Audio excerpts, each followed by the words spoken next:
On this episode of Narcissist Apocalypse, we talk with an abuse survivor named Cece. And Cece was in a toxic relationship with a financial abuser. It's a story of narcissistic mothers, belief systems, trust tricks, and using PTSD as a weapon.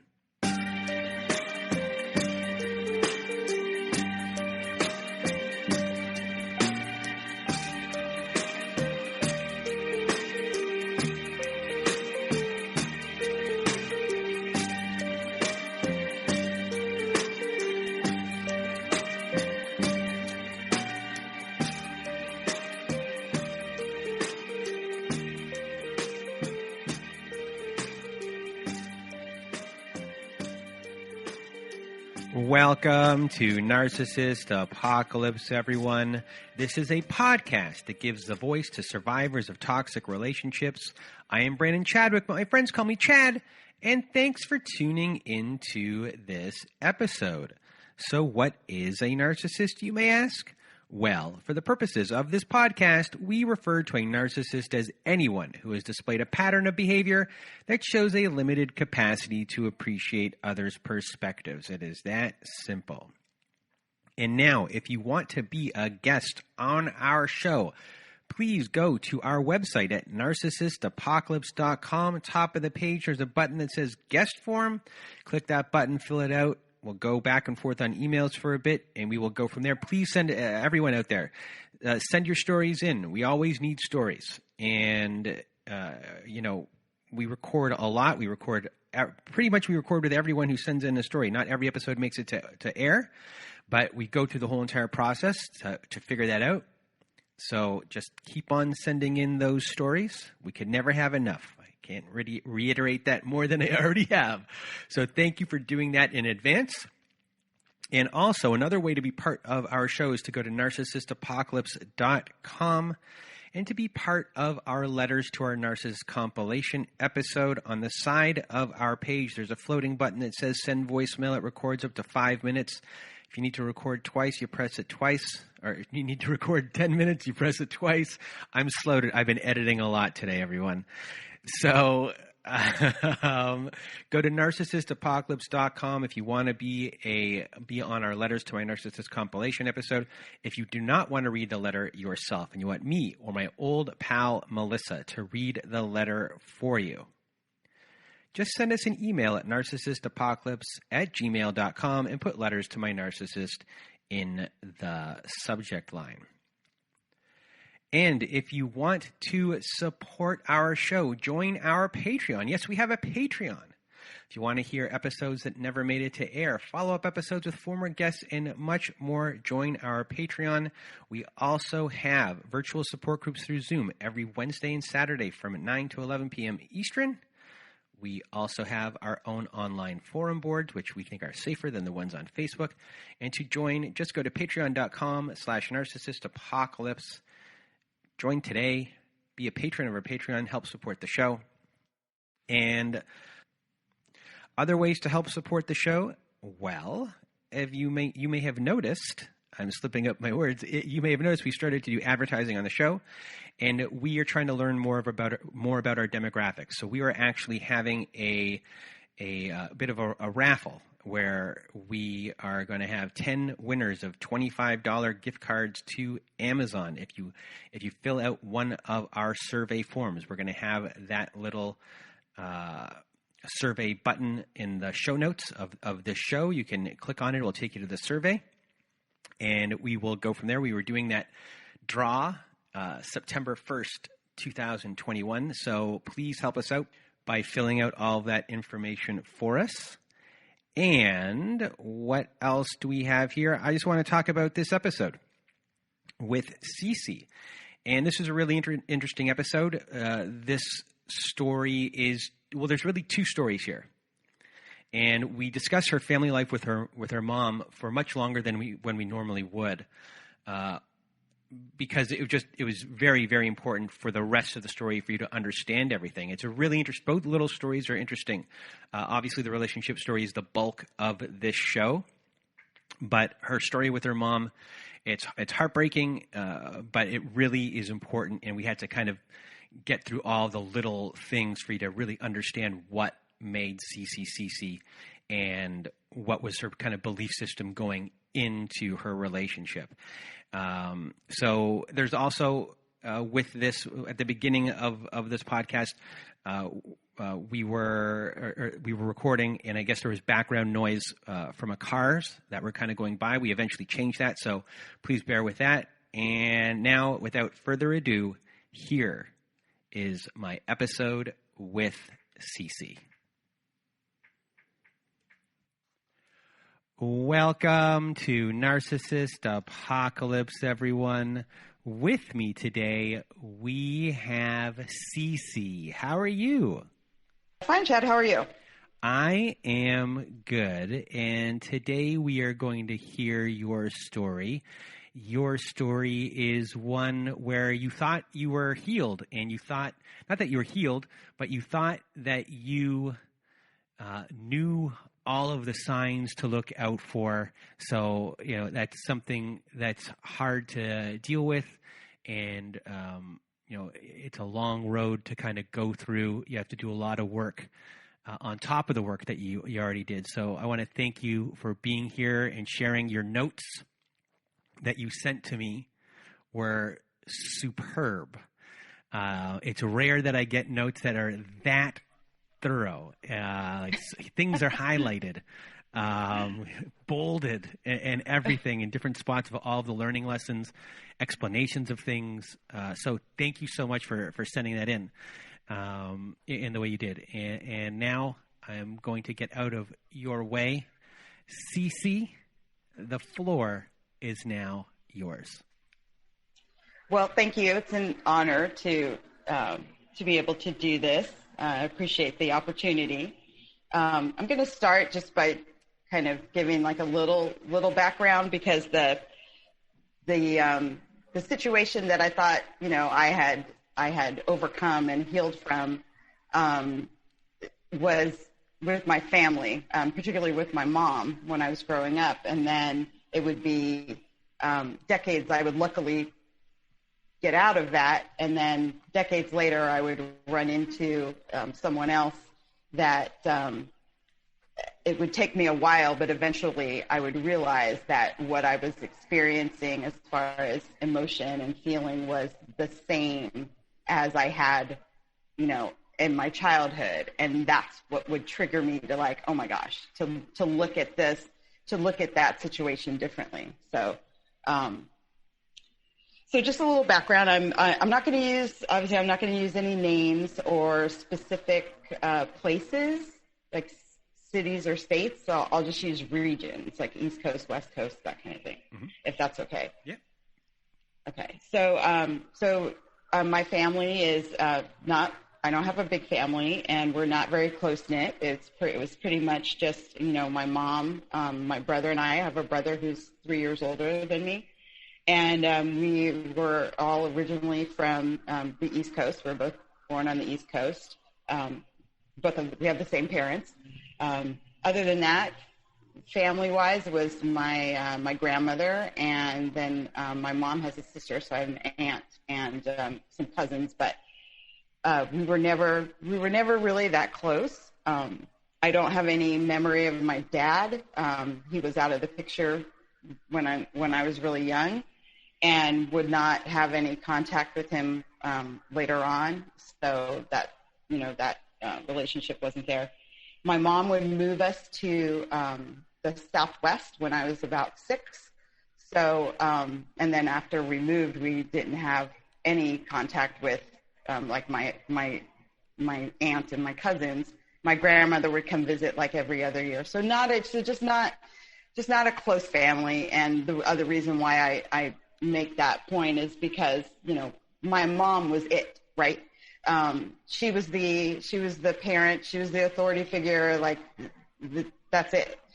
And what she said went, and there was no questioning it or anything like that. But from an early age, I kind of felt like something was wrong. I didn't really feel very connected to her or bonded with her. She wasn't a Betty Crocker mom. She wasn't home baking cookies when we got home from school. She was a single mom and she worked. But there also just wasn't a lot of like, I don't know, emotion or encouragement or things like that. She would actually, throughout my like grade school and teenage years, she would actually, she would pull every tool from the narcissist toolbox, I call it. She would body shame me. She would, if someone complimented me, she would correct them or tell them they were wrong or discount it somehow. She would, stop me from doing things that I wanted to do, activities that I wanted to do. She would find a way to, a reason that I couldn't do those things. She would, her favorite threat to me was that she was going to send me away. That was always her favorite threat. I'm going to send you away. But she actually did send my brother to a boarding school at one point when I was like grade school age, because he had some behavioral problems or whatever, and she couldn't deal with him.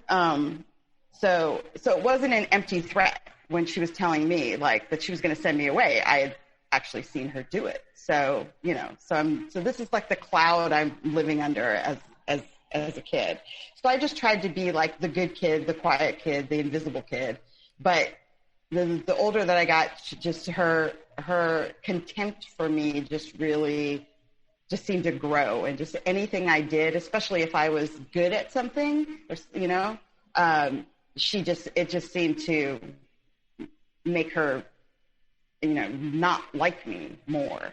I would be in gymnastics when I was young. She made me quit that as soon as one of the coaches said, "Oh, she's really good. We need to move her on to the next level." It was like, no, we're not doing that. Different sports that I would attempt to play in school, like I'd end up having to quit, or I'd get in trouble for something else, and that would be the punishment, was that I could no longer do that. But then at the same time, she would call me fat, and I wasn't at all. Years later, I would see pictures of myself that my grandmother would send me when I was young, and I don't have any of that stuff. I have nothing from my childhood. And my grandmother would send me pictures, and I looked at them. I opened this package expecting to see a little fat kid. And I wasn't. I was tiny. And it just, as an adult looking at those pictures, I knew exactly what, was going on. But as a kid, I didn't know. So she would her other favorite thing to do was toss my room like I was a prison inmate. I would come home from school and just, my things would be all over the place, and she would throw away like awards and ribbons and stuff like that I had won, just on and on and on. So she would restrict me, punish me for things I didn't do. And I had no voice. There's nothing I could say or do. And then eventually she would, we would move to the West Coast, just my mom and I. My brother was already older and on his own. But she had kind of like disowned him at one point when he graduated from high school because he didn't do what she wanted him to do.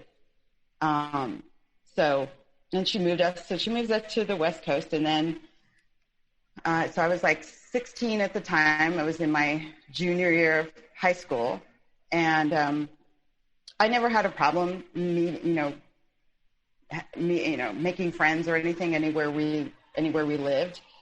Even when we lived in the Southwest, we moved around a lot, like within the same city, but different parts of the city. I would go to a lot of different schools, but I would always manage to make friends, and adjust. So like that was never a problem for me.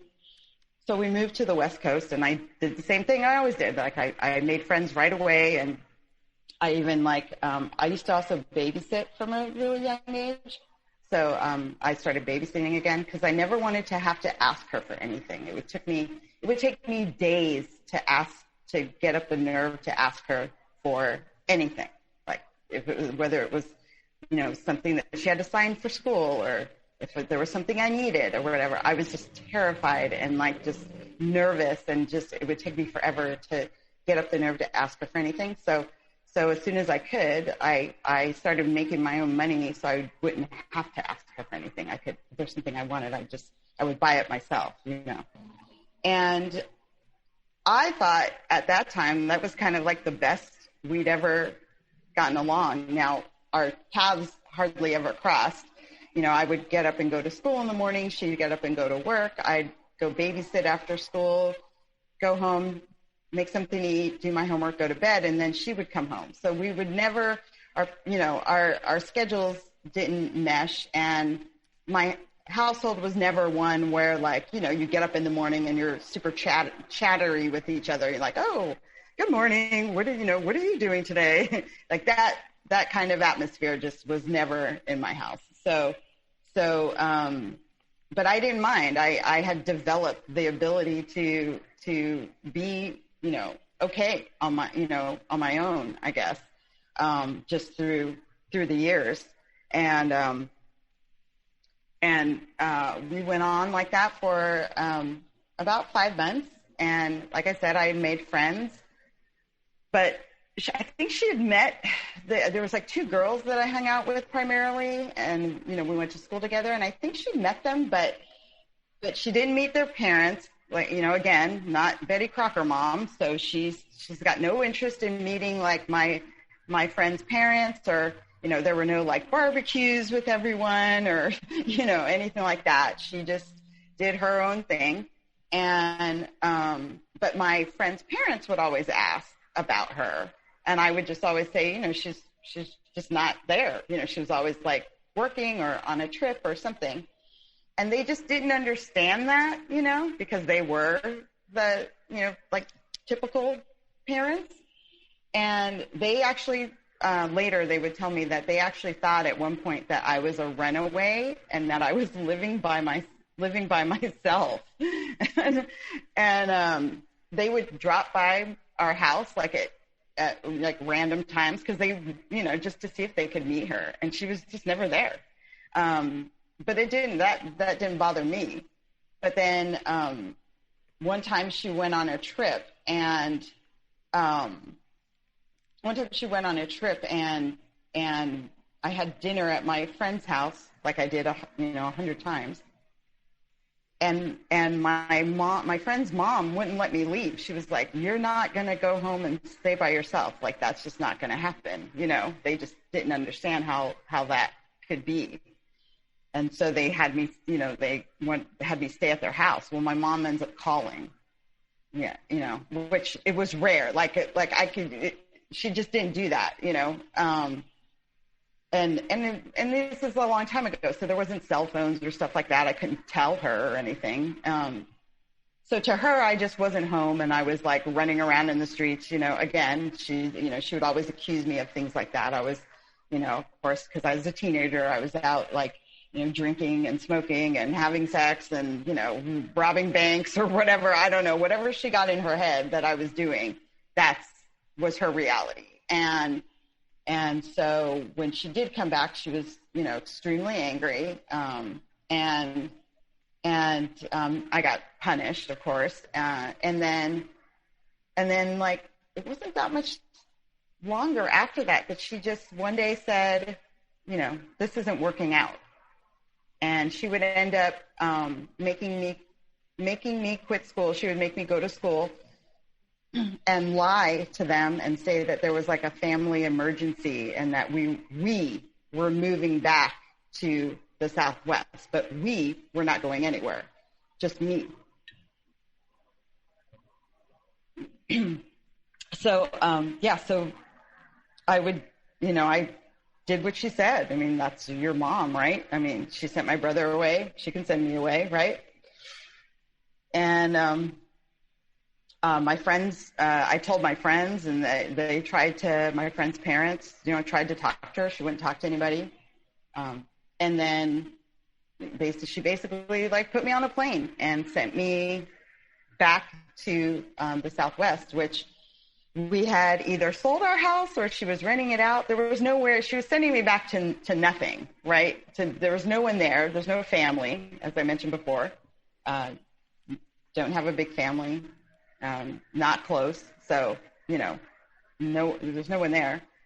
one of her friends that someone she used to date for quite a while when we lived there, the night before I left, he called. She must have told him something. And so he called and he was kind of questioning her and going like, you can't do, what's wrong with you? You can't do that. Where's she going to go? What's she going to do?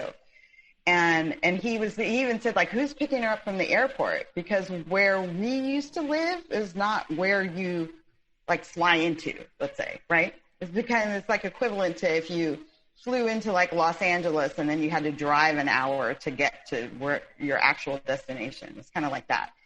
And she actually told him, she said, I don't know. She has friends. And something clicked in me that I was like, oh my God, like here we go again. Like she had always exhibited, I didn't recognize it then as like jealousy, when you start reading about narcissistic mothers and especially the narcissistic mother raising a daughter, there's a lot of different ways that the narcissist can behave. And one of them is jealousy. And so, all of that, a lot of that I mentioned before about how she would, not accept compliments of me, not praise me, not accept praise about me, make me quit anything that I was good at or that I would receive, praise for. Like all of that is based in a certain amount of jealousy, right? And, but yeah, so she would put me on a plane and send me away, and because I didn't know that there was anything wrong with it, I just sort of, lived my life. I knew I had to. My mind just immediately went to like, I need to get back in school because she had pulled me out of school prematurely. I need a job. I need a place to stay, and so I somehow, lined all that up. But eventually I would be found out by by someone. It actually ended up being like an old friend of my mom who just happened to work in the juvenile court system, right? Because my mom at one point worked for the state, so a long time ago. So we met these people. I met social workers and attorneys and things like that. And I would run, this was a small town, so I would run into them. And when I would tell them that, I told them I was there by myself, they were just like, what? and that's when it was explained to me that what she had done was considered abandonment, neglect, and on, that she could go to jail. And I had to be put in the system for a period of time and live at a foster home live with a foster family. That was horrible. And it wasn't horrible. They were nice people, but they didn't understand me or where I was coming from, and they wanted to kind of make me part of their family. And I never had like a regular quote unquote family experience. So I didn't know what that was. And I had a lot of things on my mind at the time. To me, I'm trying to figure out what I'm going to do with the rest of my life, even though I'm only 16, I'm trying to figure out what's going on here. And they're wanting me to like go to church with them and, babysit their kids and, and all these things. And I was just like, oh my God. I told my social worker at the time, who was also an old family friend, luckily, that, I was like, you got to get me out of here. I can't do this. You got to let me stay somewhere else, like with one of my friends or something. And so we were able to work that out. And then eventually I decided to go apply for emancipation, because the choice was I would either be sent back to my mom, which I knew she didn't want, but she wouldn't have had a choice because she was breaking the law, or I could apply for emancipation, and which basically means like you're an adult. But you have to, it's a court filing, and then you have to have a hearing, and you go before a judge, and you basically have to exhibit that you can take care of yourself. And I had, I'd already, like I said, I got myself back in school and finished my junior year. I had a job. I also had friends. The friends that I met on the West Coast offered to have me move back there if I wanted to and stay with them for my senior year of high school. And I also had people there in the Southwest that also wanted to, wanted me to live with them. So I had options, and so I decided to do that. But before the judge would rubber stamp it, because the system is designed to put the family back together, so they had to give my mom an opportunity. If she would have said that she wanted me back, then they would have sent me back to her. But we got on the phone, and it was like on speaker, and they, asked her a couple questions, and then she's talking to me, and she asked me what I was going to do, and I told her that, these friends wanted me to, live with them, and she actually said that she didn't think it was a good idea because she didn't know them. And I don't know what got into me, but I actually said, well, at least they want me. And she responded, well, I guess that's true. And that was it. And so, the judge was like, boom, rubber stamp, like, good luck to you, like, yeah, you're good. But, life is pretty good. I did not see or speak to my mom for 23 years after that initial split, right? Once I was emancipated, she didn't make any attempt, and I kept in touch with my grandmother, and my grandmother would kind of like make these attempts to get us together over the years, but my mom would always quash it, So I just went on with my life, and I think I was lucky in a sense that I didn't have a strong connection to her, and it allowed me to break away. And then once I did break away, I was fine. It scares me to think of what might have become of me if I had stayed with her, because I was my self-esteem was like so low with her. She was always, she's doing all these things to me. She's gaslighting me. She's restricting me. And then she would turn around and say, what's the matter with you? What's wrong with you? Why are you, I think you're depressed. Yeah, you need help, And so after this happens, mm-hmm. you're going through, being adult. You're still, you're young. You have a lot of responsibilities that almost all kids don't have. Right. And at what point do you start to look into, these are the issues that I have that have stemmed from this relationship. How do I go about fixing them and doing the work on like figuring out what your mom was, mm-hmm. and did that happen immediately, or did that start happening a bit later? And what was the process of it all?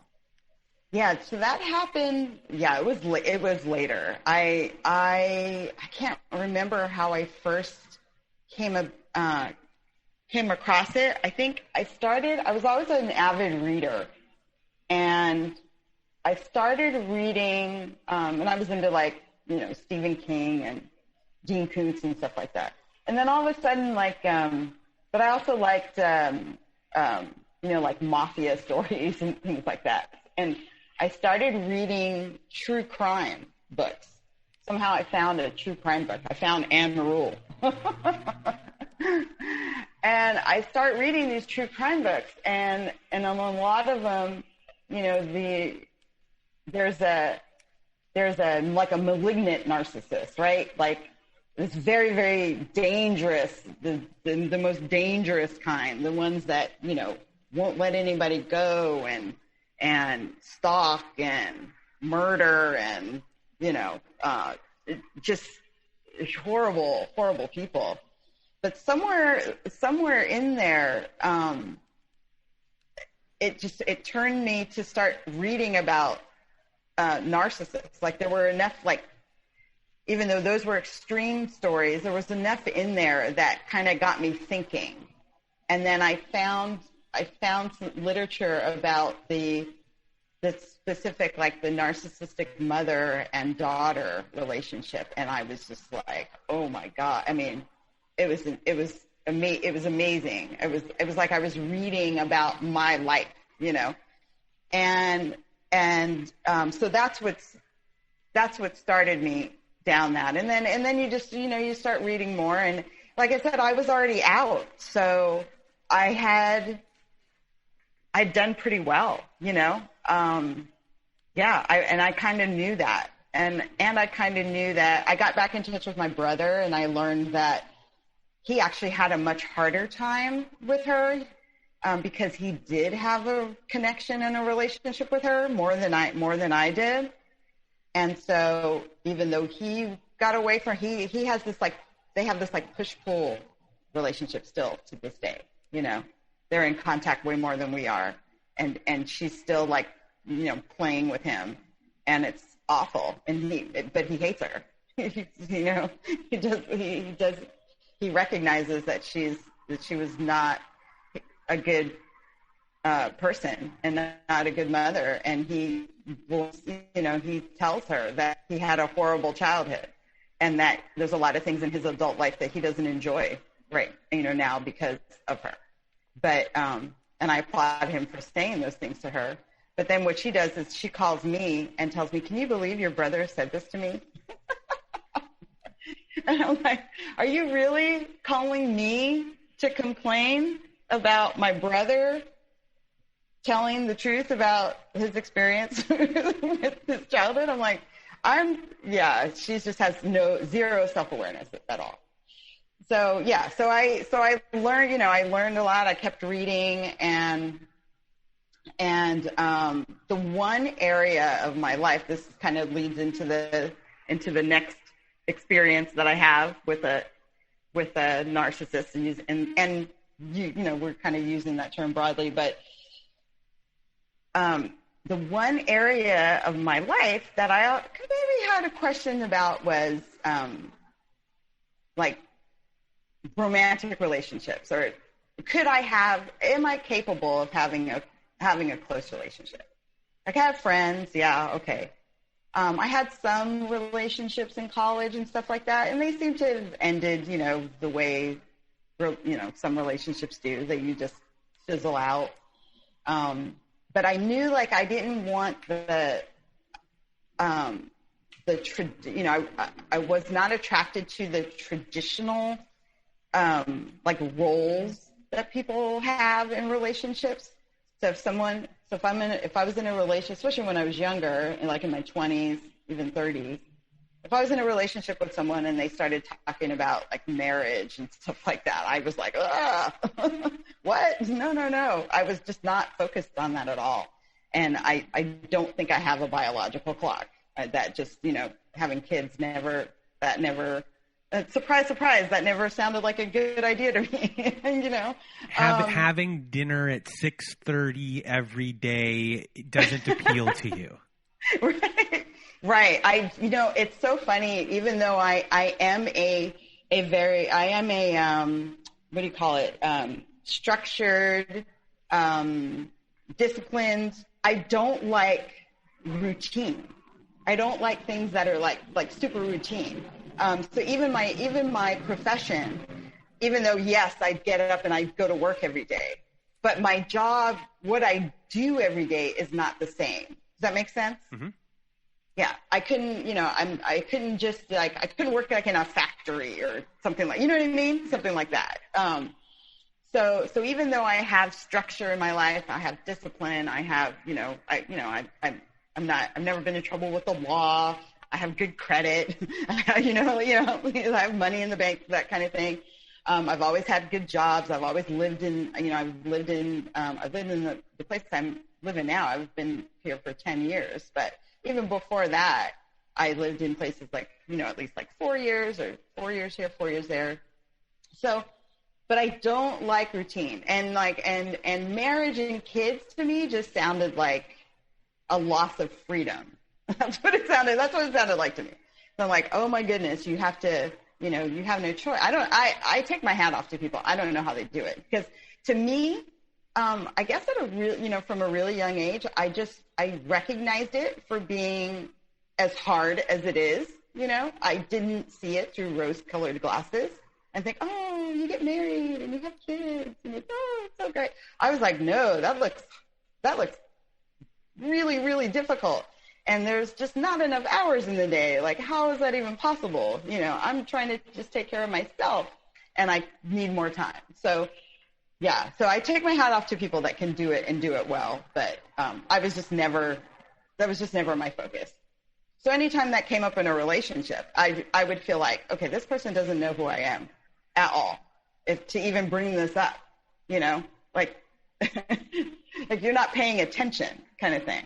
Now, I didn't think, as I got older, like in my 40s, I was kind of like, oh, this is kind of strange. I didn't actually think I'd be, still single at this age. I thought I would be like in a relationship of some sort, So I questioned myself. I questioned if I was capable of that. And then my friends would always, question and say, how come you're still single? And people I would meet, well, I can't believe you're still single. Like, you're such a good catch, and they say, maybe you're too picky. Maybe you don't give people a chance. Maybe, you need to be more flexible. And, some of my friends would have relationships where they would, get in fights or break up, get back together kind of thing. That never made sense to me. But they were like, sometimes you have to go through conflict in order to make the relationship stronger. and so, some of what people said kind of stuck in my head. And I would think like, yeah, maybe they're right. Maybe I'm not single because maybe it's not really my choice. Maybe it is because of how I conduct myself in relationships, and maybe I need to examine that, right? So here we have these beliefs that are being implanted by your friends innocently, that I assume are going to become a big hindrance to you, because your belief now about what it takes to be in a relationship has been somewhat altered. And right. And I'm seeing it too, right? I'm seeing it in my friends. I see their, like I'm that person that people come to with their problems. Mm-hmm. And I would actually tell them, like, I don't know why you're coming to me. I haven't been in a serious relationship in like, really long time.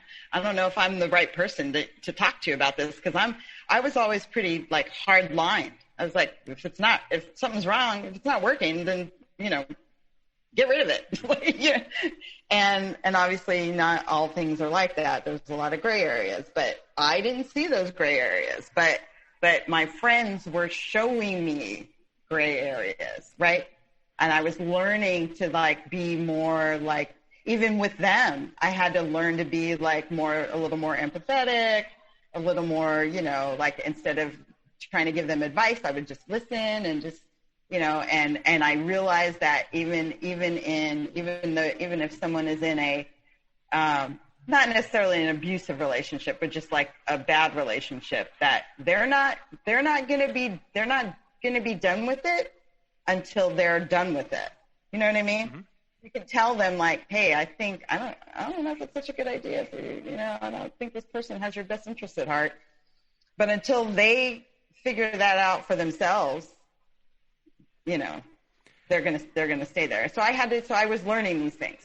So when do you meet the person that your story is about.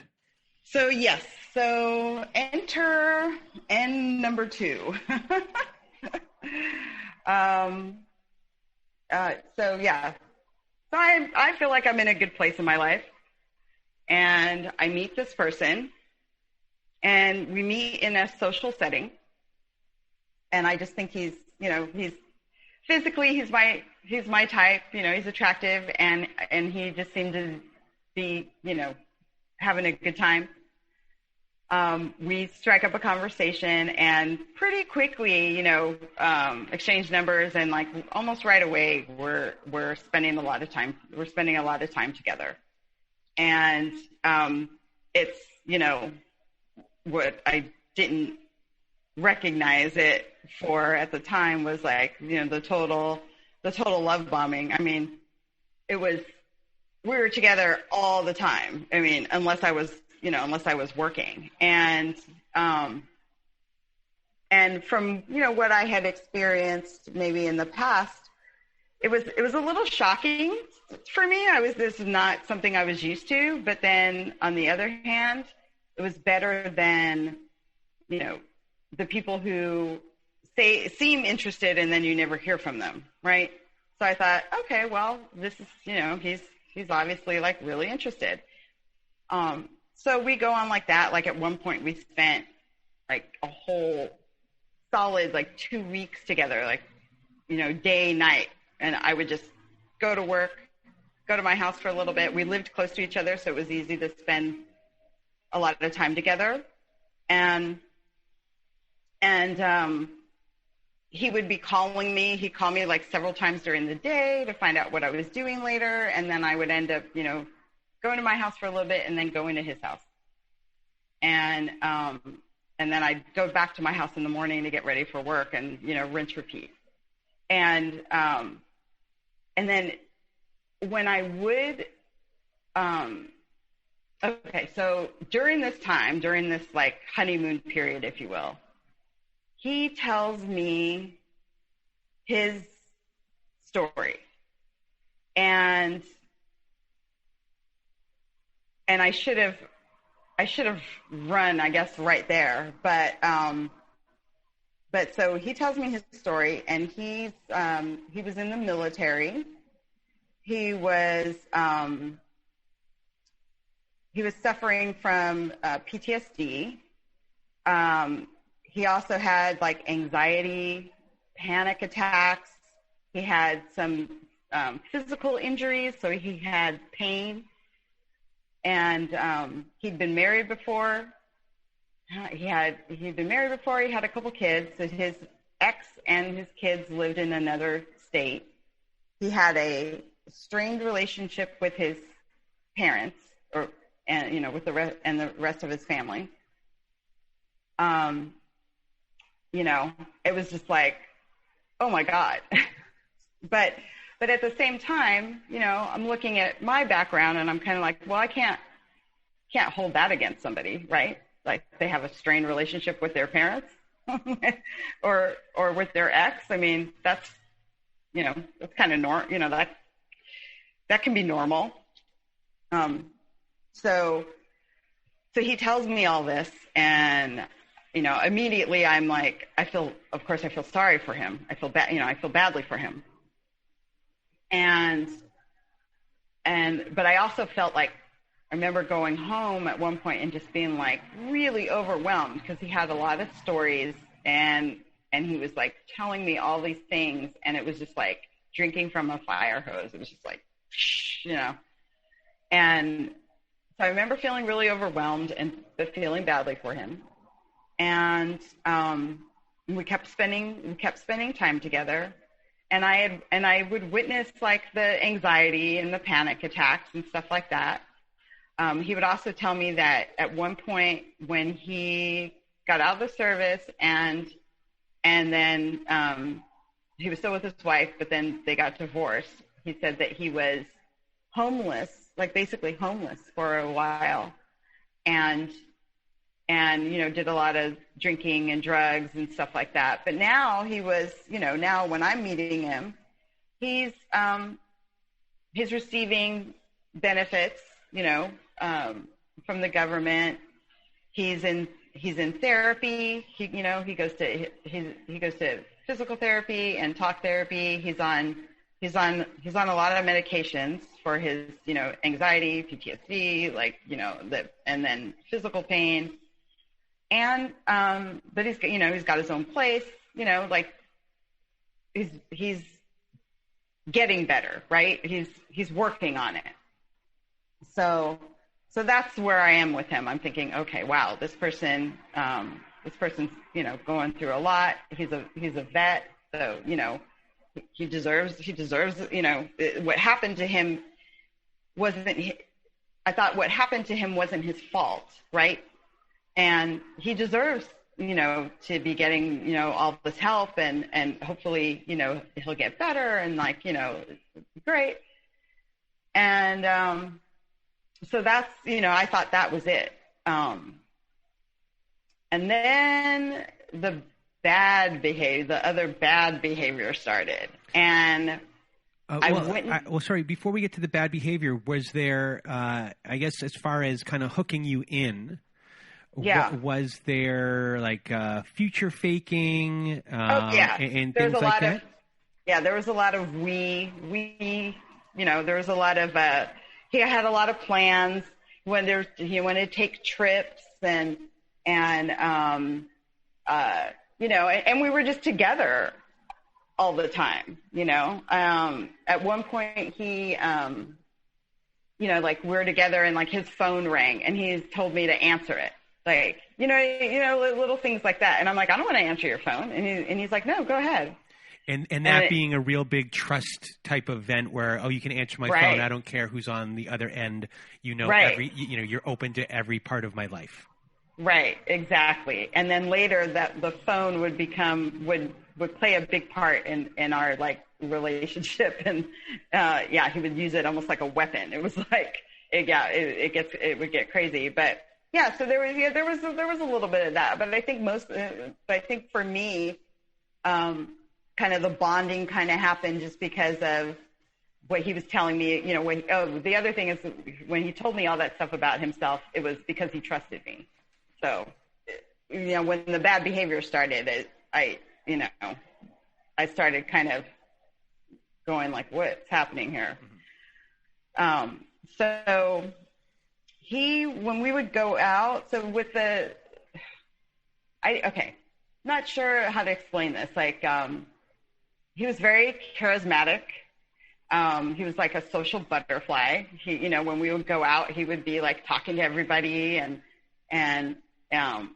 things like that. And that didn't really bother me because I'm very social and I know a lot of people. So, you go out, you run into people, and I had been out with people before that would be very insecure about that and would not like that that if we went somewhere and I ran into people that I knew, they seemed to be, bothered by that. So I thought, oh, well, this is good. There's someone that's as social as I am, and isn't going to be bothered by things like that. So I just thought, I didn't see a problem with that.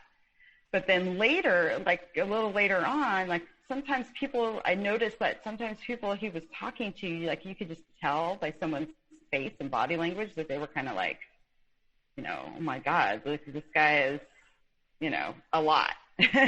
And people would say that to me a lot. They would say, wow, he's a handful. And I would always say that, well, he's been through a lot. That was always my response. He's been through a lot, because I'm thinking any behavior that he exhibits is all about PTSD, right? I'm attributing, anything that comes up, whether if he's angry, if he's sad, if he's, whatever his mood and whatever his behavior, I'm thinking it's related to PTSD. So then I start to realize the bad behavior starts coming in. I start to realize that he actually may have an addiction problem. He drinks a lot. He definitely has an addictive behavior, right? So So he's drinking a lot. He's on top of like all the medication that he takes, right? And so sometimes when we'd go out, like the nights would start with, him all in a good mood and everything. And then by the end of the night, he's like despondent and, and crying or angry. And he's, just, threatening, suicide and just, it's just like total, craziness. Or then so when that would happen, would you pass that off again? This is PTSD. Oh, yeah. This is just an episode. Yep. I'll be here to help. Are you thinking you can fix him? No. Not fix him, but I think I need to be patient. Mm-hmm. I need to be, I thought maybe this is the person that my friends told me about, that I need to give a chance, mm-hmm. that I need to be more flexible. I need to be more understanding. I need to be patient. I need to go through conflict, right? Yeah, all of that. And he's telling me that I'm the type of person that he needs to be around, that I calm him down. That I'm since I'm such a good person, like, and he wants his life to be better, like I'm the one who's going to make this better. Yeah. So in a way, there is a fixer element to it that's kind of running through you. Yeah. I didn't think that, but he's telling me that, right? Yep. I wasn't running around going like, I need to fix it, or trying to do anything. He was doing what he was supposed to be doing. He was going to therapy and stuff like that. But in a way, that statement that he puts out there, right, is sowing a seed of you staying around. It's like when someone is going to fake commit suicide, or they say, I'm going to commit suicide. For that person who's in a relationship with them, all of a sudden it freezes them and thinks that they're responsible, so they have to stay. Him saying that to you about you're the one that's a fixer is going to keep you in, because now you believe you're the only one that can help, or that you have guilt to help. Right. Is that fair? Yeah. Oh, yeah, definitely. Yeah, definitely. So he had like no regard for any. I started noticing like he didn't seem to have regard for other people's like feelings or time or boundaries. Right. He was always rushing me. Like I mentioned the phone again, right? The phone played like such a huge part, because he was always calling me. And even times where I would get get away and say, I need to stay home today. I have things I need to do. I want to go to the gym, like stuff like that. He would end up calling me like in the middle of whatever it was I was doing. And he'd have, say he was having like a panic attack and needed me to come over. And of course I did. In the beginning, I was dropping everything to go to help him, right? Or, to be with him. And I even took him to the hospital a couple times when he had the panic attacks. And one of the times, like he had his dad, he had started talking to his parents again, and his dad came to the hospital. And, and I can't remember what I was in the middle of doing. I might have been at the gym or something, but I just went, the way I was, right? Like, so I'm just like, no hair, no makeup, just in my workout clothes or whatever, just, and later on. And so on. So now I meet his dad, like under these like weird conditions. And then later on he would say, nice first impression. And that would make me feel horrible, right? But I still didn't recognize it as like, I don't know. I think I blamed myself. I was like, oh yeah, maybe I should have looked better when I was rushing you to the hospital. So he was always rushing me to get to his house, like always calling, wondering where I was.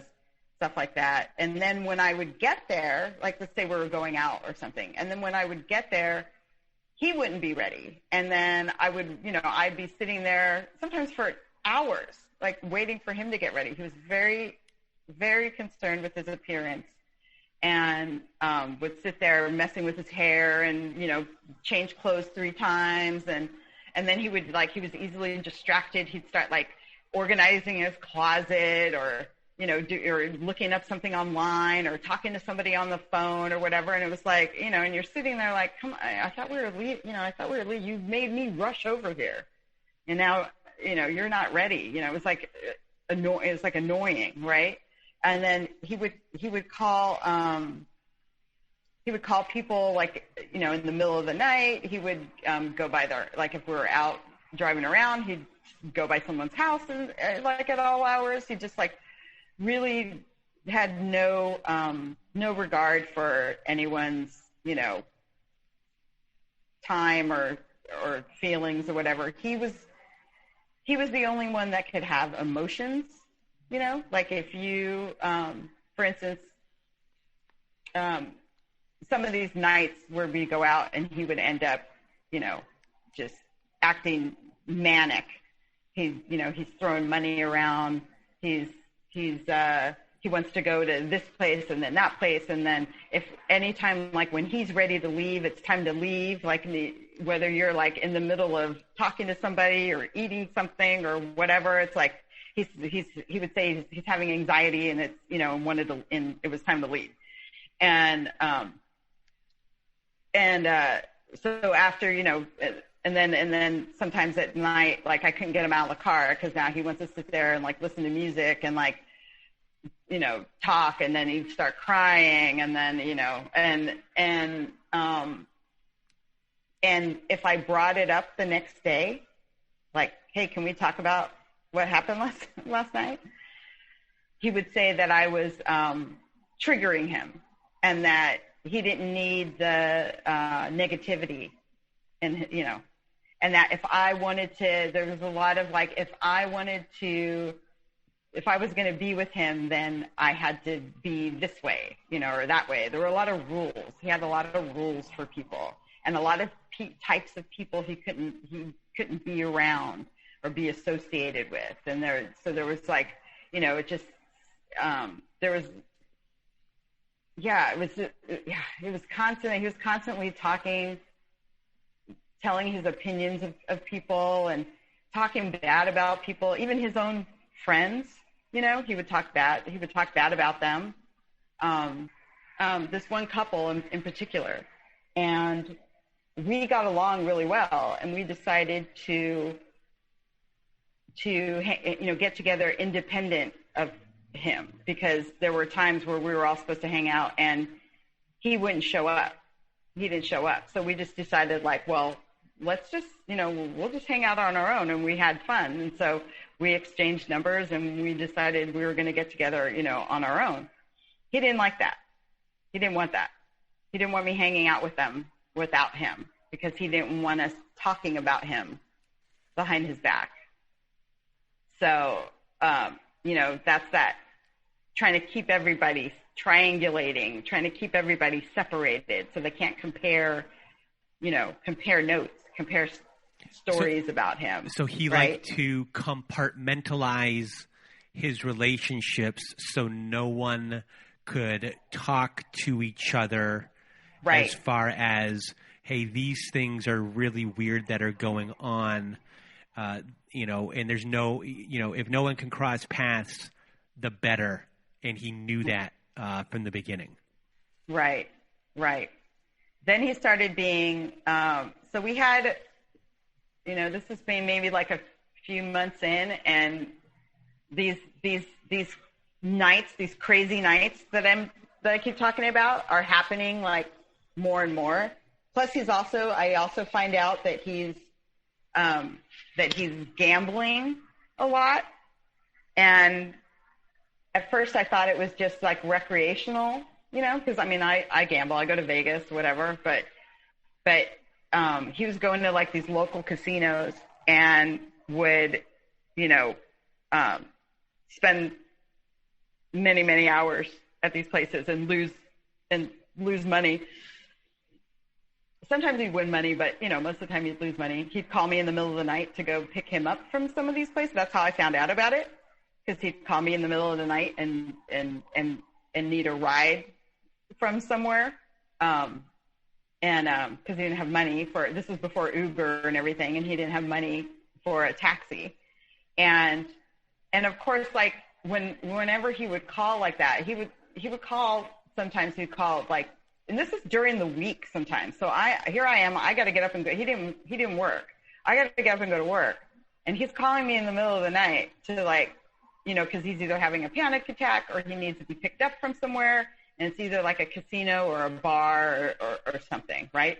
And then sometimes when I get there, and of course I'm worried about him, right? I'm worried what's going to happen to him if I don't, And then when I get there, he wouldn't always, it's not like he'd be standing there ready to leave. I'd have to go find him a lot of the times.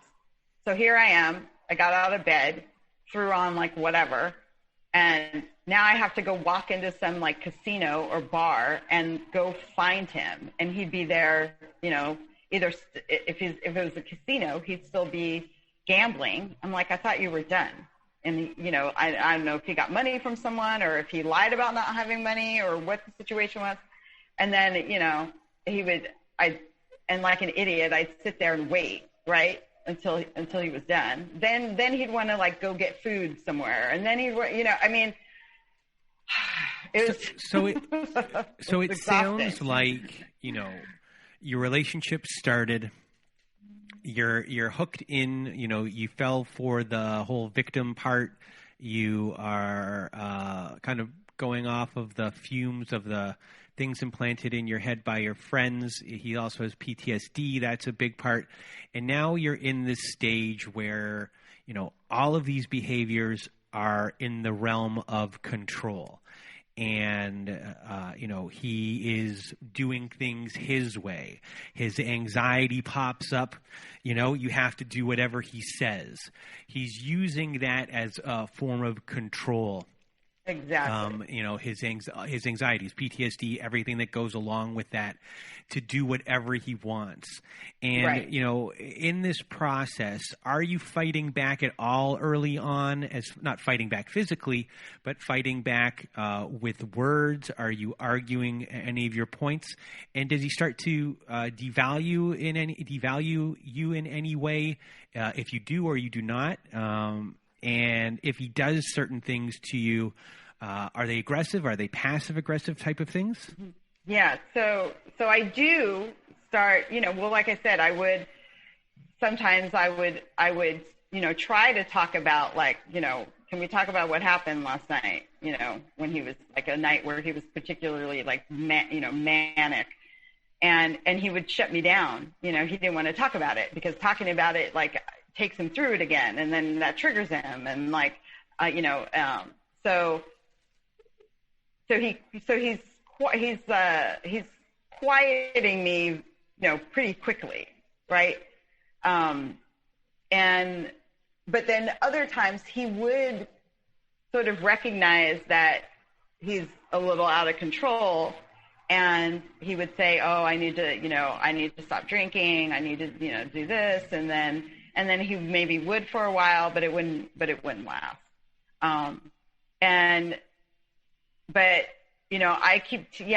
Every once in a while I would be like, this is, in the moment, like while it's happening, I would be like, this is ridiculous. I'm out of here. I'm leaving. And then he would, be like, crying or upset or something like that. And then I would be like afraid of what he would do to himself. But then pretty quickly he started, he was definitely passive aggressive. He started, if he would call me and I didn't answer the phone, but I called back, like, you see you don't notice right away that the phone's ringing, and then you're like, oh, but then it's too late. So, but then you call the person right back, he wouldn't answer. And then, or he would call and then say, I have to call you right back because someone else was calling. And then he wouldn't, sometimes for days. Sometimes like he wouldn't call back, wouldn't text back like for days until he realized like, oh, there was something I could, some favor I could do for him or something I could do for him. And then he'd call and he'd want to get together, he'd want to hang out or something. So that started happening. He had these friends, quote unquote friends, that he said he didn't want me to meet because they weren't the type of people that I should hang out with, but yet he would talk about them all the time, talk to them all the time, sometimes at length on the phone, even when I was with him, and he would never mention that I was with him or that he had plans with me. And then if they had something going on, he would drop everything and go be with them. He did that a lot. He did that a lot. Like there were times when we were supposed to do something or we were together, and then all of a sudden he would just change his plans and go do something else, like without me. Yeah, that started happening. Then he started like turning me against myself, I guess is a way to explain it. Mm-hmm. So he would, things that I considered my strengths, he started sort of devaluing, like, I have a college degree, and he would say, oh, that doesn't really matter. Like, you can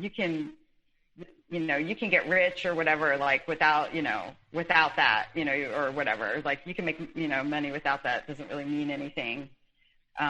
He was always asking me, he would ask me, why I never got married and had kids. And when I would say like it was my choice, he would say that it was because no one wanted to be with me and because I was selfish.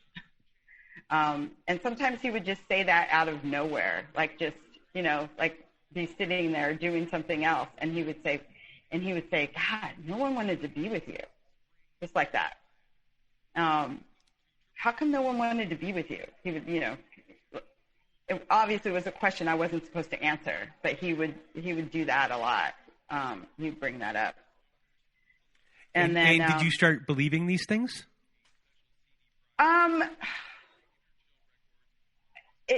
It made me feel bad. I don't know if I believed it, but I guess I did a little bit. I mean, it would make me think.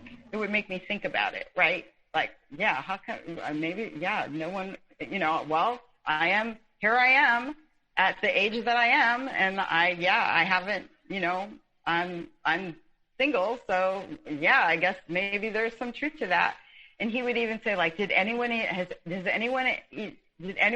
even ever ask you to marry them? Like, he was really getting to the, trying to make that point that if no one's ever even asked you, then wow, like no one wanted to be with you. Like, yeah, just really making that point.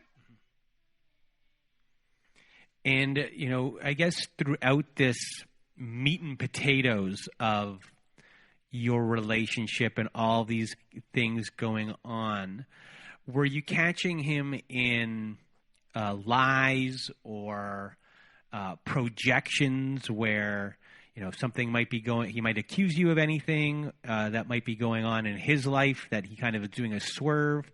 Is there any financial abuse or anything like that? Yeah, so the financial comes up, but I think I just started noticing like that he was just a walking contradiction, right? He had a way that he had, like I said, he had all these rules and all these ways that people needed to be around him, but he didn't care how he acted, toward people. You know what I mean? So so I'm noticing that, just mainly that, just like the fact that he could sit there and spew at me, about everything under the sun for like hours. But if I tried to, like bring something up, like it's like shut down immediately, you immediately get to that. I don't want to talk about that. Like, that's triggering my anxiety, like you're starting to make me anxious or whatever. Like he had two sets of rules, and he hid the two sets of rules by saying that his PTSD was triggered when talking about these things, so he never ever had to address them, and that was his way of getting out of it. Right. Yeah. Right. So then, so I mentioned the gambling, and so early on, or, when I first, maybe the first couple times I like picked him up at a casino or whatever, I was still thinking like, okay, it's a little weird, but it's recreational. He doesn't work. So he can go, he can do this kind of stuff whenever he wants. Right. But he asked me for, we were out somewhere and he wanted to go gamble, and he didn't have a lot of cash on him. And so he asked to borrow some money. And so I thought, oh, okay, I gave him like, I don't know, maybe like $50 or something. And he went and gambled, and he won money, and he paid me back. Now, also throughout the relationship, I'm doing things for him. I started like doing things for him, like little running errands, picking up food. Like if I was go on my way over to his house, he'd be like, hey, he'd call me and say, hey, can you stop at the store and like get this or get that or whatever. And at first, I didn't mind, I thought, yeah, sure. And then also, I've always had friends where, it was like the relationship was always very reciprocal. So, especially like working in the restaurant business, like when I worked in the restaurant business, and a lot of my friends were also, servers and bartenders and stuff like that. It's sort of, it's like a unwritten rule. Like, you go out one night, you go out with someone one night and maybe they pay. And then the next time you go out, you pay. And you know what I mean? Like you never had to talk about it. It just happened. Right. So I'm thinking, okay, well, I'll go and, get these things for him. And then at some point, like he'll either give me money for it or he'll take me out or something, but of course that would never happen. Or he'd say, oh, I'll give you money when I get my check or whatever, because he had a couple checks that he got from the government, like at certain times in the month. So he's like, oh, I'll give you money when, X, Y, Z. But then that wouldn't happen. And I started kind of like not keeping account, that would come later, but just kind of keeping track of that. And I was like, oh, okay. I was like, did he just forget, or like, what's going on here? So anyway, so he asked us to borrow some money. So I lend him some money. So he paid, and he wins and he pays me back. But he could have given me more money, right? Like to cover, the other stuff that I had done for him, right? So I'm never even, he's paying, I gave him money, he paid me back. But in truth, he could have paid me back a little more. So that happened a couple of times. And I didn't realize at the time that it was kind of setting me up for requests to borrow like larger amounts of money later and longer time to pay it back, right? So he's borrowing small amounts and paying me back right away, so that I won't be worried about him borrowing, more money later on. That's a real pool hustler move. Right. Right. Yeah, where, you start winning these little games, and they're like, oh, let's play the big one. And then, they clean your clock. Right. So that's how that started. Then it moved into, there was something wrong with one of his benefits, his checks or whatever that he was getting, or it wasn't coming on time, or like the timing between the two was such that sometimes he'd have a hard time, making ends meet. So then he started asking to borrow, maybe like $100 or a couple $100 or something like that. And again, here I am. I'm at this point in my life. I have extra money. I'm like, I'm feeling pretty solid, and all of this. And so I'm like thinking, okay, yeah, maybe he just needs a little help. maybe he just needs a little help. Maybe he just needs a little understanding. And so I started lending him money, and sometimes he'd pay me a little bit. Sometimes he would actually pay me money, and then the next day ask for some or all of it back. Right? He would write checks to me, and then, to pay me back, and then ask me not to cash them.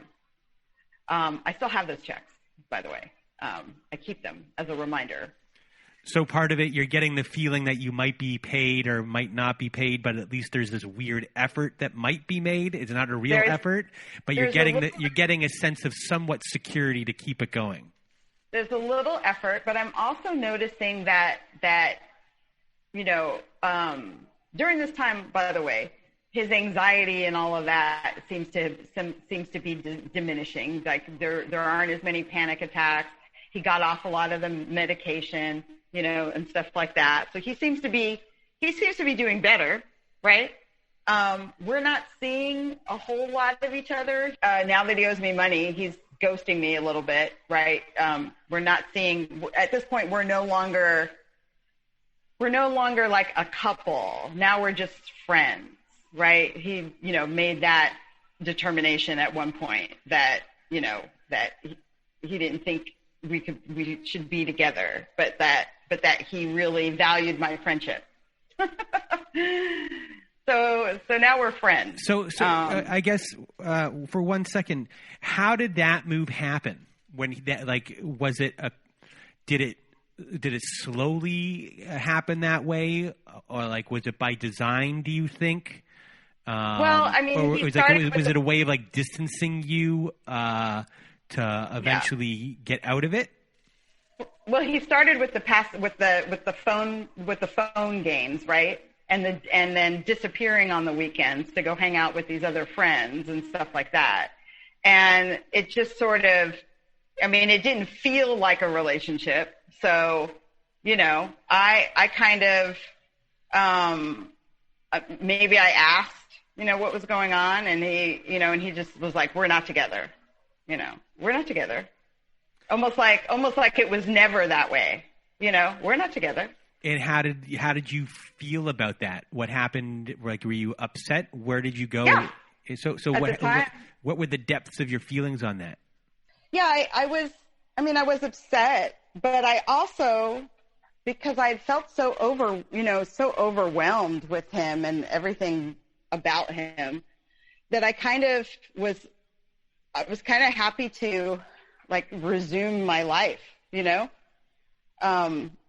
I started, because at the time when I was with him, sort of when things were in this whirlwind of being with him all the time and him calling all the time and dropping everything to either help him with something or be with him or whatever. I wasn't doing any of the things that I normally did in my life. I wasn't sleeping well. I wasn't working out. He used to eat, crappy food, fast food. I would eat with him. So I'm eating bad food. I'm just, I'm not hanging out with my friends. I'm not doing any of the things, in my life that I used to do and that I enjoy. So even though, I was upset about it, I kind of was also I need to get, I had that feeling like I need to get my life back. I need to get back to the things that I like to do. So that's how I was feeling. And then so now in this like friendship, quote unquote, now he's calling, every once in a while, like maybe once a week or, every other week. And usually it's to borrow more money. And now I'm starting to, that was kind of a turning point for me. The money was a turning point because it had taken me a long time to be at a place where I felt financially secure, in my life. And that was like that's a very important thing for me. And I'm not like rich by any means or anything like that, but that's a very big thing for me because I don't have anybody to fall back on, right? So I always had to make sure that I was, okay financially, and I wasn't for a long time. Like, right, when I got out of college, I had student loans, and I'm paying for my own place and my own car, and I'm working like 3 jobs, and I didn't have enough to where I was like saving money or putting away for retirement or anything like that. I mean, that took a while for me to get to that point. And but that's where but I was there, and I'd been there for a while, and I knew what it was like to have nothing, and I was never going to go back there. I was never going to go back there again. But he's borrowing money from me, and he's always saying that he's going to pay it back because he had like some windfall. There was like some windfall of money that he was supposed to be coming into that was like, it was always right around the corner. It was like a week away, 2 weeks away, a month away. There was always this money that he was supposed to be getting. And then he said he would pay me everything he owed me like all at once. Right. So I still don't know why I kept lending him money, but I did. But now I'm starting to look at this differently. And I had researched a lot about PTSD and for that time when I was still attributing all of his behavior to PTSD, I was like, okay, I need to learn about this so I know how to deal with him. And then once I started noticing like his anxiety and his panic attacks and stuff like that, he actually did start like, being healthier, like, eating healthier and working out and stuff like that. And I'm noticing like he seems to be doing a lot better, but he's still an a-hole, right? He's still not a nice person, He's still ghosting me, triangulating me, like all these things.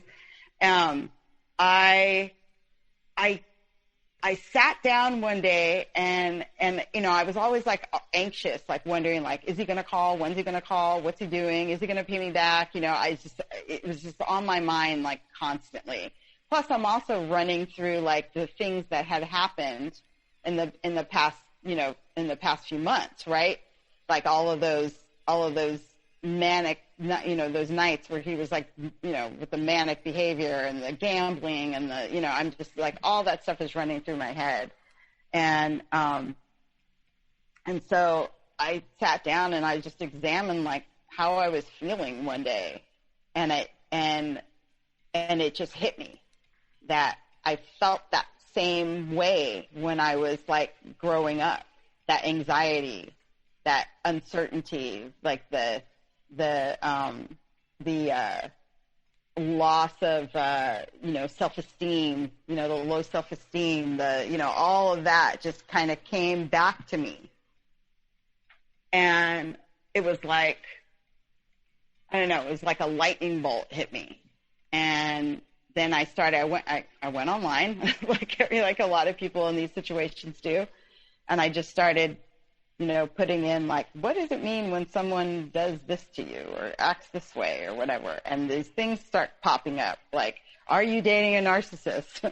Are you dating a psychopath? Like, and I was just like, oh my God, why did I not see this? Like, he hits every criteria. I mean, just unbelievable.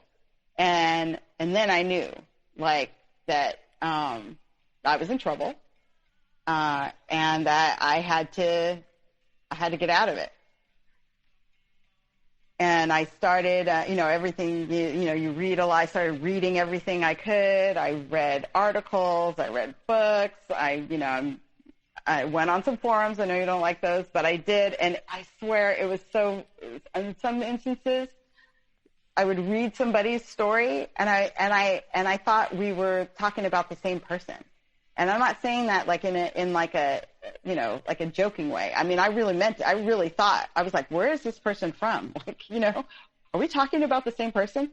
Because the tools that are used, the tools in the narcissist toolbox that are being used are like so common, right?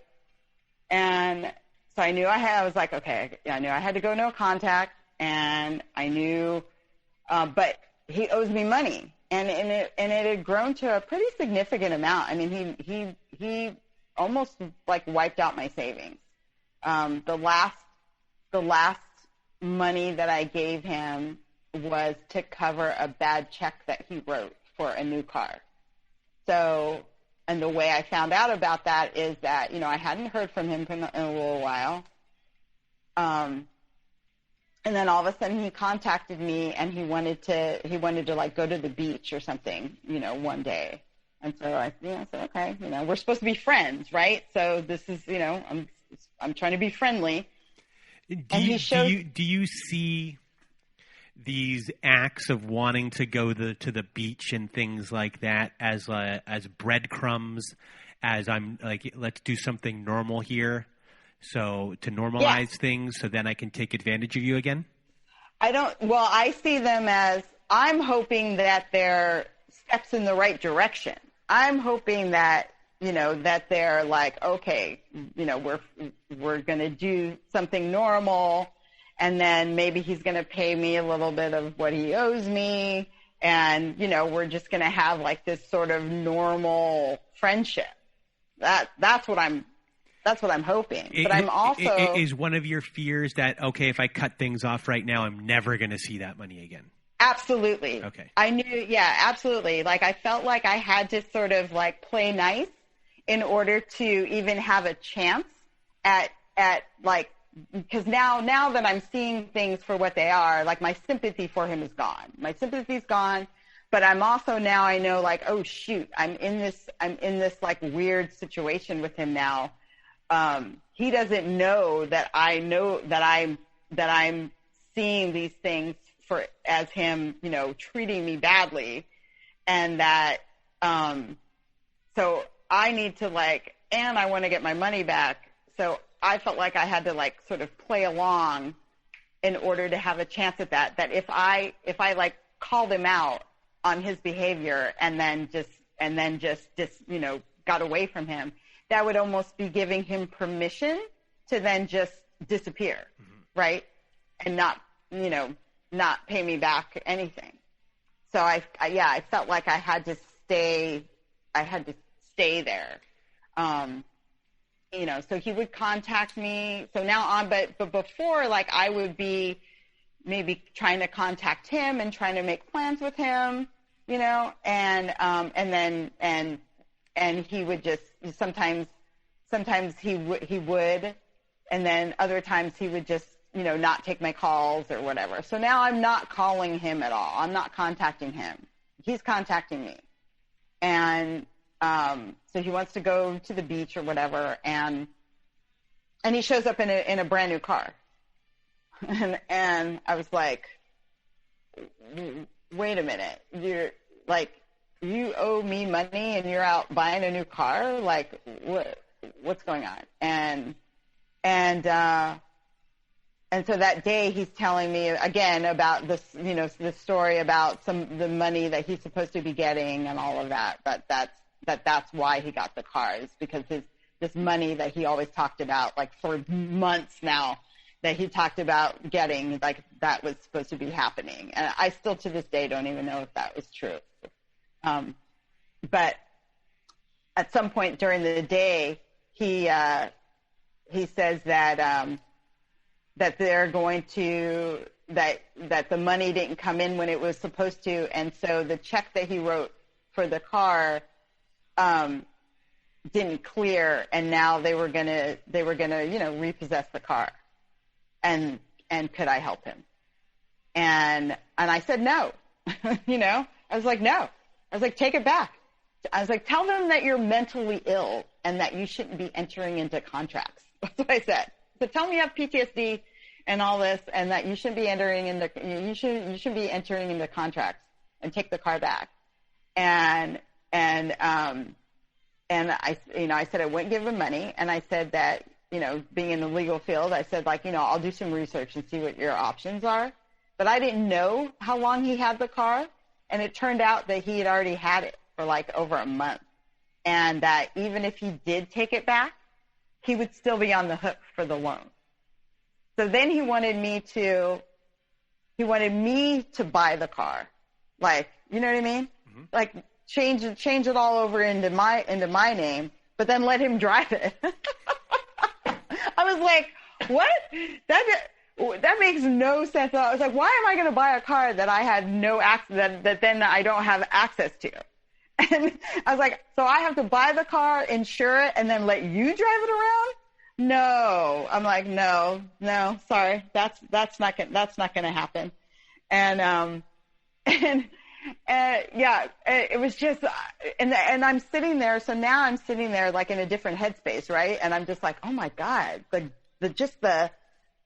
gall, right, of this person, like, this is unbelievable to me. And so finally I said, okay, look, I'll help you out, because it doesn't make sense for you to be without a car and still responsible for the loan. I'm not just so you know, when you said I will help you out, I guarantee you there's a collective groan from everyone listening being like, no. I know. God, I know. Trust me, I was there. I was there, and I was just, I couldn't believe it. And so I said, okay, I'm going to help you out, because it doesn't make sense for you to be responsible for this loan and not have a car. And then I'm not going to buy the car. The car that I had at the time was like 13 years old. It had been paid off for a long time, but I knew I was going to have to buy myself I was going to be buying myself a new car like in the next year. I'd already started looking, right? So I'm not going to buy him a car, and then not be able to buy myself a car, right? I was like, you're messing with my financial future. And it's really, this is starting to, really, bother me, because now this is like, you're really messing with my life now. So is your decision making here, is it guilt, or is it, this is the only way I can think of how to get my money back is by giving more money? It was a little bit, so in that situation, I mean, maybe he could have gotten the money from someone else, but so yeah, I don't know why. Yeah, I guess a little bit was, well, he's got to, if I do this thing for him, he's got to pay me back, right? Like, this is such a big deal, right? This isn't like, a couple $100 here and a couple $100 there for like random things, But deep down, if you don't do it, it's gone. If I don't do it, yeah, there's definitely. Oh yeah, he would probably just like dismiss me and then disappear. Because in a way, right now, if you kind of take a step back and look, you've already been discarded in a way. Right. You know, your relationship just ended when he wanted it over and discarded. So right now he doesn't have to deal with any of you on a daily basis, a sense of like you saying, hey, why are you doing this? Why are you doing that? And you've now been put into this friend zone where he can contact you when he wants, and he still uses you as supply, especially for money. Who knows what else he's getting from everyone else. But now you've been brought in and now are compartmentalized and are separated. Right. And and it's pretty much all about money now. Yeah.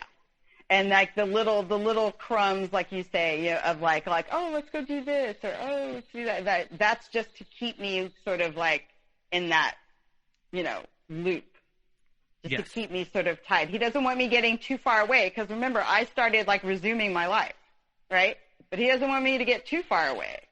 So he's like, there were late night calls, like it was like his PTSD and anxiety and panic attacks and stuff like that would flare up like when he wanted them to,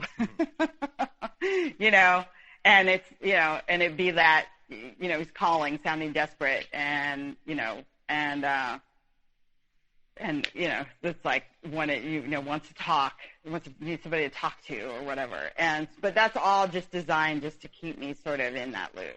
So I said I'd give him the money for the car, but I said, but not until you have to start paying me back what you owe me.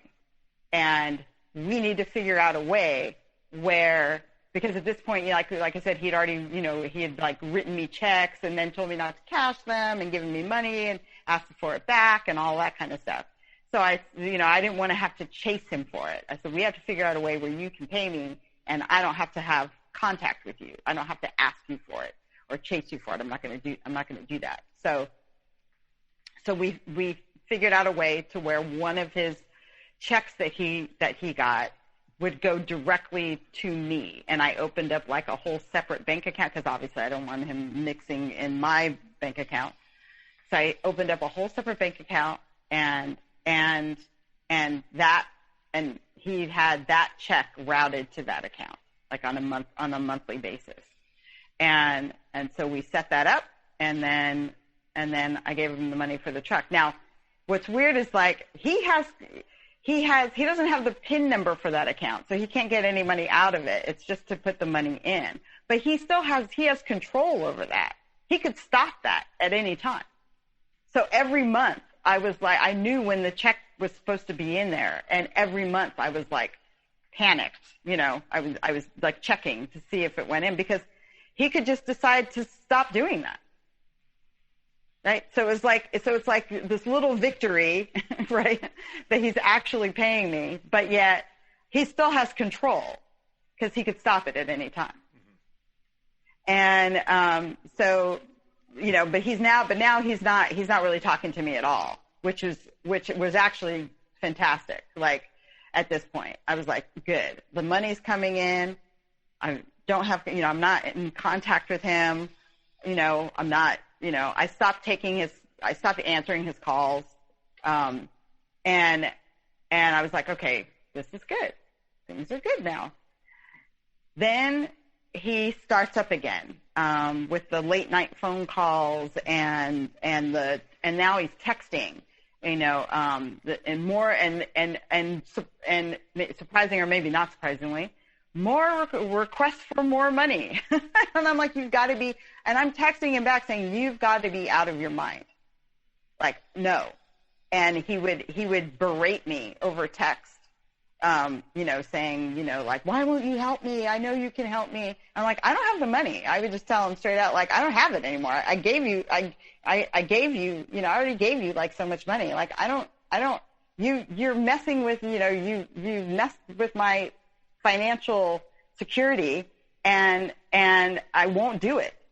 We're done. And it was almost like morbid curiosity that once I said it like that plainly, that, I said, you're messing with my financial security. I'm not giving you another dime. I've been, in my life where I had nothing, and I'm never going there again for anybody. And I had this little sense of morbid curiosity where I wanted to see how far he would go once I told him that. And he kept going.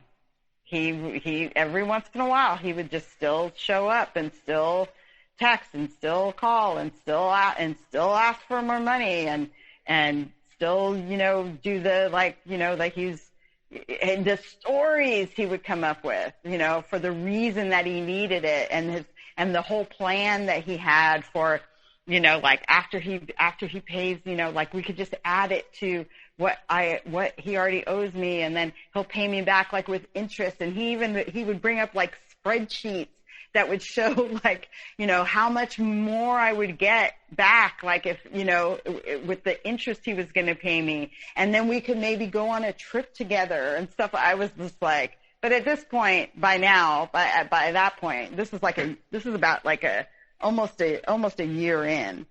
And by this point, I'm just like, I'm impervious to like his stories and his thing. I have no sympathy for him at all. I'm still just like keeping in contact once in a while just to make sure the money keeps coming in.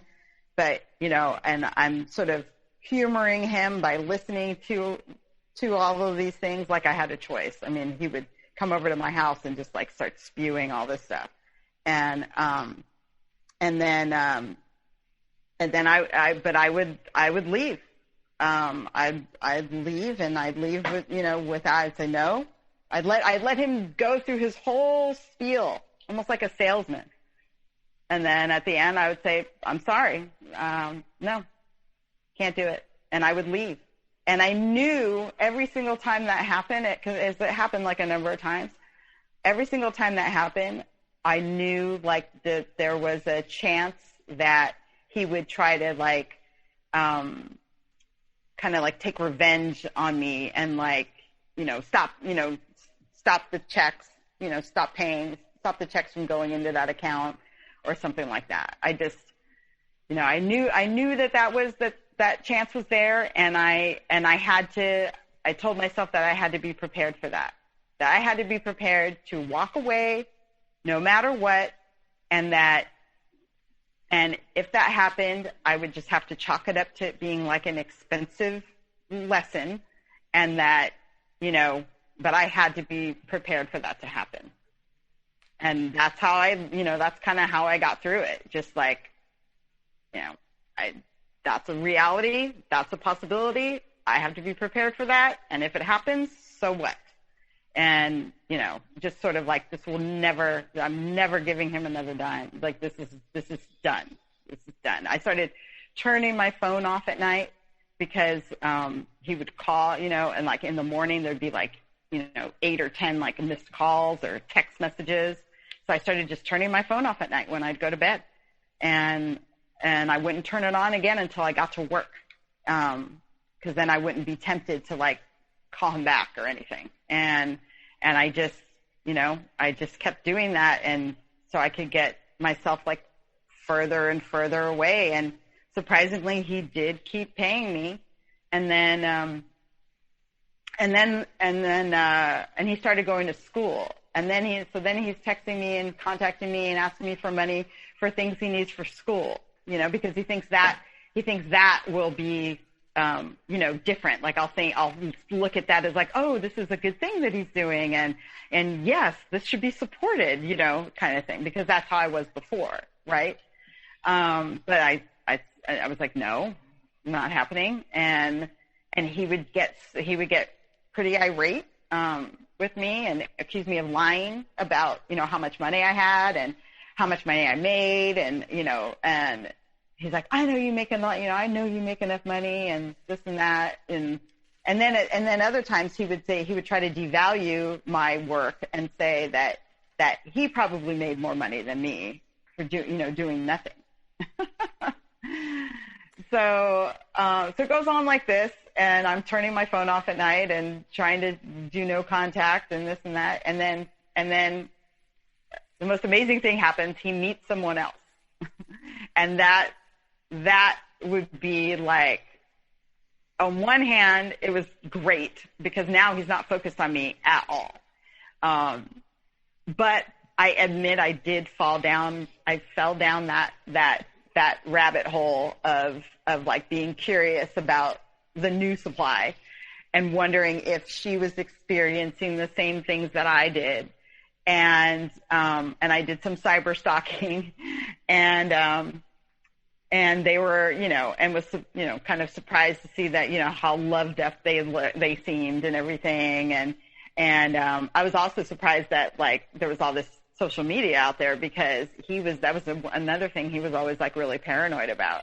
And I didn't really use it a lot back then. I didn't, I've never been like a big picture taker and all of that. So that didn't, never came up in our relationship.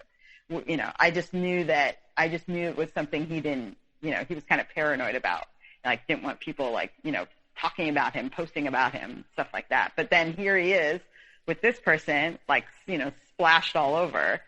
And all of these, like, going places and doing things and all these, like, all this affection being thrown around and it looked nothing. I thought it looked nothing like most of the relationship that I had with him. Did you wonder to yourself, this is the relationship and the guy that I wanted? He's having it with this person. Is there something wrong with me? Did that ever pop in your mind? Okay. Yeah. I thought because that's what I was looking for, right? I was looking for similarities, but I wasn't seeing them. So then I thought, well, wait a minute. What was it about me that allowed him to be so horrible to me? Like now he seems like almost PTSD free and he's got a new car. He's got a new car. He's going to school, and he's out and he's doing things and going places that were that we could never some things that we could never do because of his because he said he was not able to or whatever. And so I went through that whole like what's wrong with me? I went back into that, and it took a while to not feel, really crappy about that and to feel like can't even explain it. You just feel less than, I guess, like this, this person must be, I was like, either she's putting up with a lot or he's changed. That was my thought. Like either it's happening and she's just putting up with it, or maybe he's changed, kind of thing. And not knowing is killing you internally the whole time. And yeah, in a way, you just want to know the reality of what's going on. Yeah, and I'm trying not to cyberstalk, but it becomes you become almost obsessed, like yes. you're, especially once you get that out. And this is like, and I will say this is her social media, not his, right? So this is all her, doing this, putting pictures up and all of this stuff. So it's kind of like her point of view, but it was all it was like almost like, so sugary sweet. Like I was like, oh my God. And they were together for a while. Our mutual friends, like that couple that I became friends with, like, so he's hanging out with them now with this new person. And then I'm hanging out with them separately. So I'm hearing, a little bit about the relationship, like through them, but it all sounds, perfectly, fine, but they know him the way I know him. So they're kind of like, that poor girl, kind of thing. But, and I'm not saying that I'm not telling them that I know anything about it or that I've seen anything. I'm like, well, if they're happy, kind of thing. And just a word for everyone who's listening: if you ever get into these situations where you have mutual friends that are still friends with both sides, ask those other people never to mention that other person to you in your presence. It's triggering. It keeps you involved in that world when you're trying to separate yourself. I'm sorry, I just had to put that in there, right, and get back to it. Sorry. Right. It does. You're right, because there's these little crumbs there that where they're giving you this little view into this person's world that you no longer have contact with, right? And you are curious, but yeah, it's not a good place to be. But I'm sure at one point he told them like not to hang out with me or something. I don't know.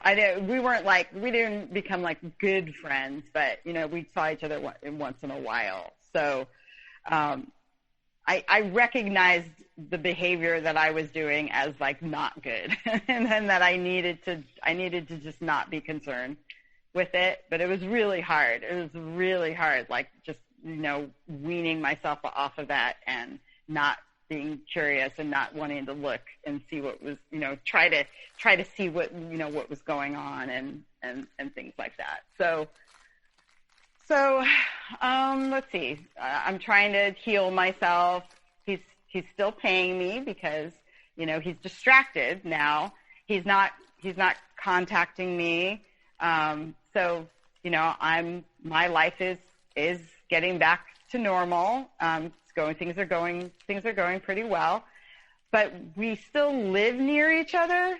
So there's still always that chance that you're going to run into, that I'm going to run into him or them, him and his new person. Right. So every time I go out, because like the little area that I live in is kind of like a cute little town, and it has there's a street that has its own like restaurants and shops and stuff like that, and I can just walk there, so it's real convenient. But every time I always know people when I go out and stuff, run into people I know, but every time I go out, I have this like anxiety, like that I'm going to run into him, and at that point I had no idea like what he thought about me or how he would, if I did see him, if he would even speak to me. Like I had no idea what was going on in his head, but I just knew how I felt every time I went out and there was a chance that I would run into him. Even driving by his house, which was like my regular route home, unless I went a different way, I would feel myself getting anxious. My heart would start beating, and just that anxiety would come up. And then one day it happened. And I had started writing too, during that time of like trying to heal, trying to get your life back, actually realizing what happened to you and what you were like sucked into, and trying to figure out why and making sure it's not going to happen again. I went back to what I know and I started writing, and I would write, sometimes I would write accounts of like things that happened in the past, and because it's almost like a dream, like you can't even believe it.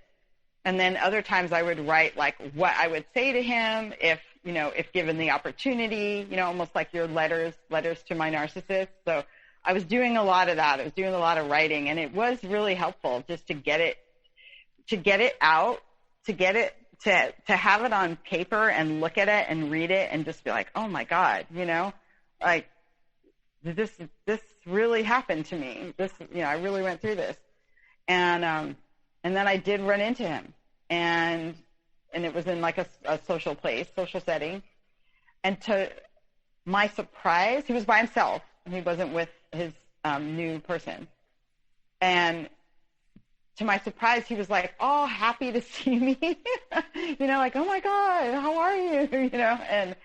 And wanted to sit down and catch up, like we were like old friends that just hadn't seen each other in a long time. And so I agreed to sit down, and he's telling me like, he wanted an update on where he was with paying me back. And I told him, because I did have like a spreadsheet I was keeping, and I was keeping track of everything. And I told him, like, he was about halfway done paying me back, and that I would for sure let him know, like, when it was done.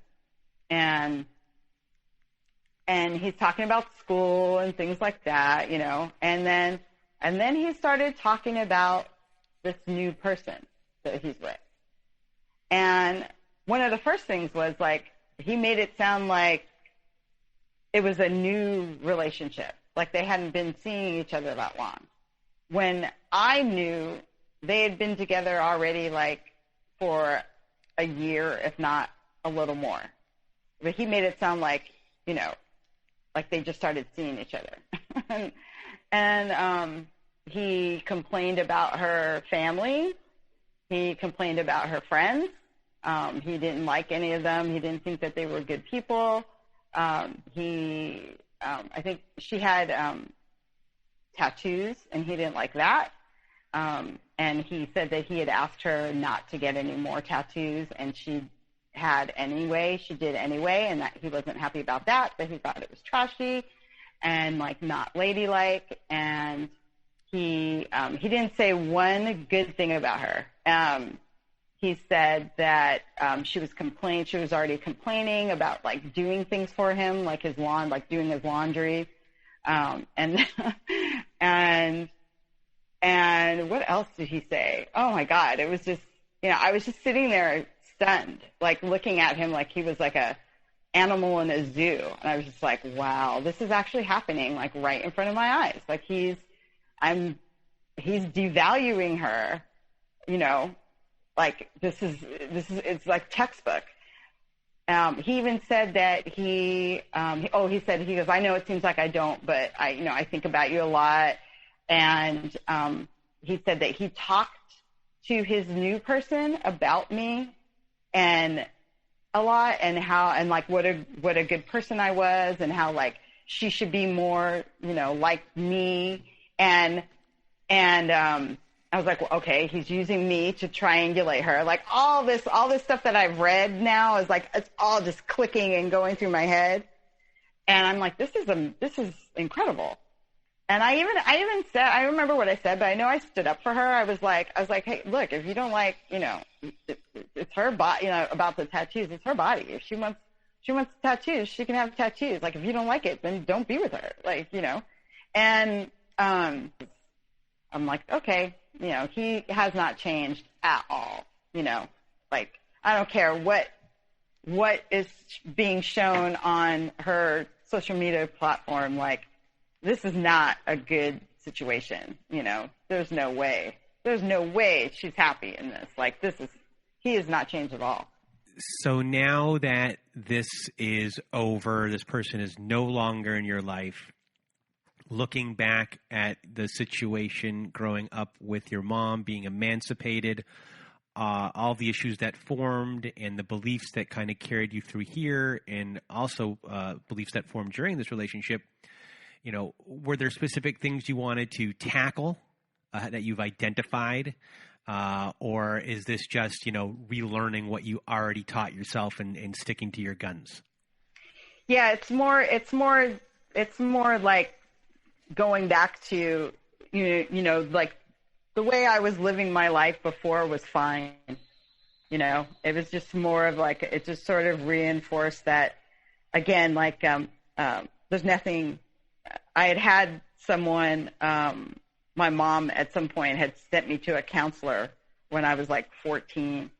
And, because, when she was telling me that I was depressed, and my mom, by the way, like, she worked in the medical field, and for part of the time she worked in, like, she did some, like, psychiatric work.